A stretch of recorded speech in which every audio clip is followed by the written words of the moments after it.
इस वीडियो में पढ़ेंगे हम विशेष श्रेणी राज्य का दर्जा क्या है। ठीक है, तो सबसे पहले हम देखेंगे कि संविधान में किसी राज्य को विशेष श्रेणी राज्य का दर्जा देने से संबंधित कोई प्रावधान नहीं है। तो सबसे इंपॉर्टेंट सेंटेंस तो यही है कि संविधान में किसी भी राज्य को विशेष श्रेणी का राज्य दर्जा देने का कोई भी प्रावधान नहीं है। ठीक है, तो ये आप ध्यान रखेंगे, ऐसा प्रावधान संविधान के अंदर नहीं है।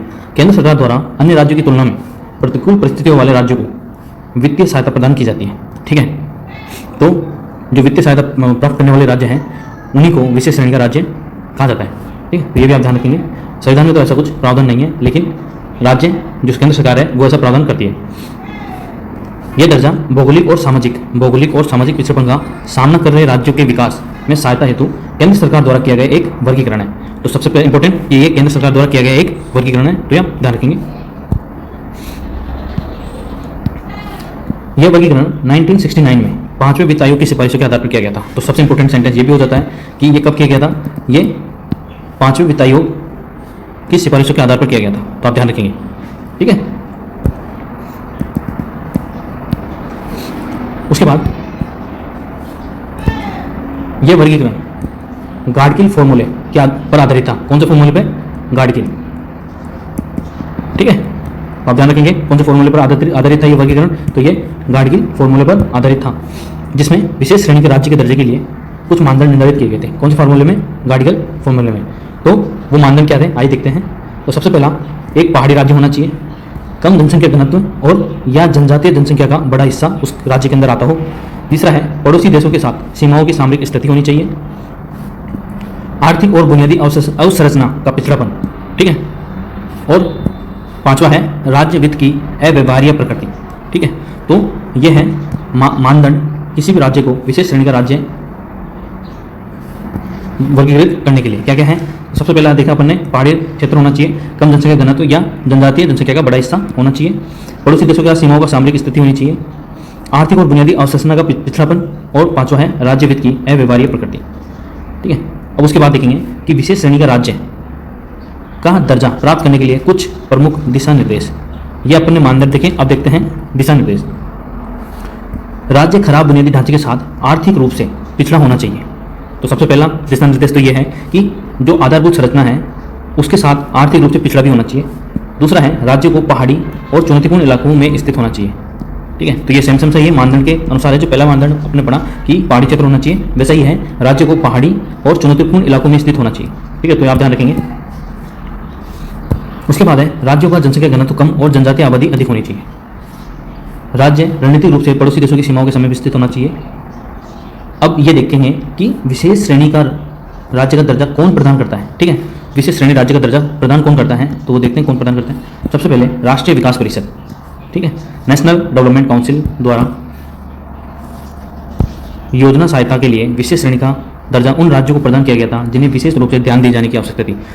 ठीक है, वे राज्य जो अपने मानदंड पढ़े, ठीक है, और जो दिशा निर्देश पढ़े उनके अनुसार जो इन मानदंडों को फुलफिल करते थे उन राज्यों पर विशेष ध्यान देने की आवश्यकता के लिए नेशनल डेवलपमेंट काउंसिल द्वारा, राष्ट्रीय विकास परिषद द्वारा योजना सहायता के लिए प्रदान किया गया था।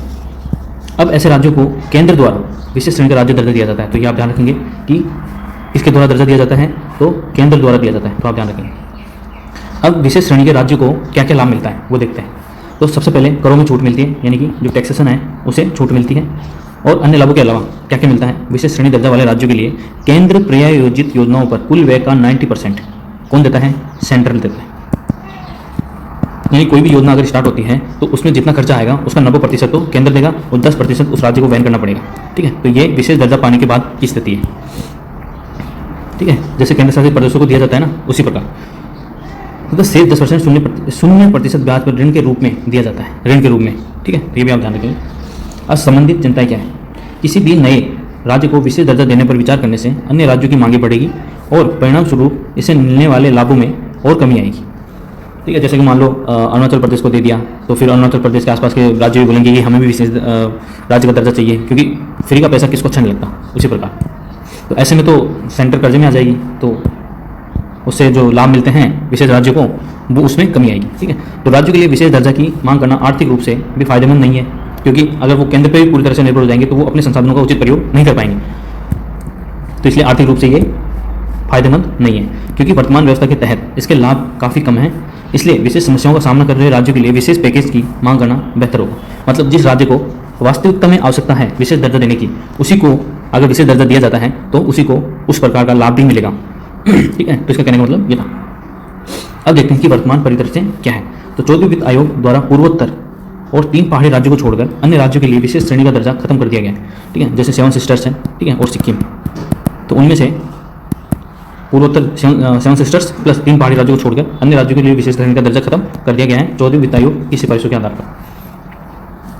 ठीक है, उसके बाद क्या है, इसके स्थान पर आयोग ने सुझाव दिया है कि प्रत्येक राज्य के संसाधन अंतर को कर हस्तांतरण के माध्यम से भरा जाए और केंद्र सरकार से कर राजस्व में राज्यों की हिस्सेदारी को 32% से बढ़ाकर 42% करने का आग्रह किया है, जिसे वर्ष 2015 में से लागू किया गया है। तो अब जैसे करों का हस्तांतरण किस प्रकार होता है, जैसे कि मान लो कोई कर सेंटर इकट्ठा करता है, ठीक है, केंद्र इकट्ठा करता है, उसमें से पहले 32% था, उसको बढ़ाकर 42% करने का आग्रह किया है किसने, 14वें वित्त आयोग ने, जिसे 2015 से लागू किया गया है और लागू हो भी चुका है ये। ठीक है, तो ये आप ध्यान रखेंगे। करों में से अब कितना हो गया, 32 से 42%, यानी 10% की वृद्धि की गई है, तो ये आप ध्यान रखेंगे। ठीक है, अगर आपको वीडियो पसंद आता है तो आप लाइक कीजिए, सब्सक्राइब कीजिए और अपने व्यू कमेंट करके बता सकते हैं। ठीक है, और टेलीग्राम चैनल को ज्वाइन कर सकते हैं लेटेस्ट अपडेट के लिए।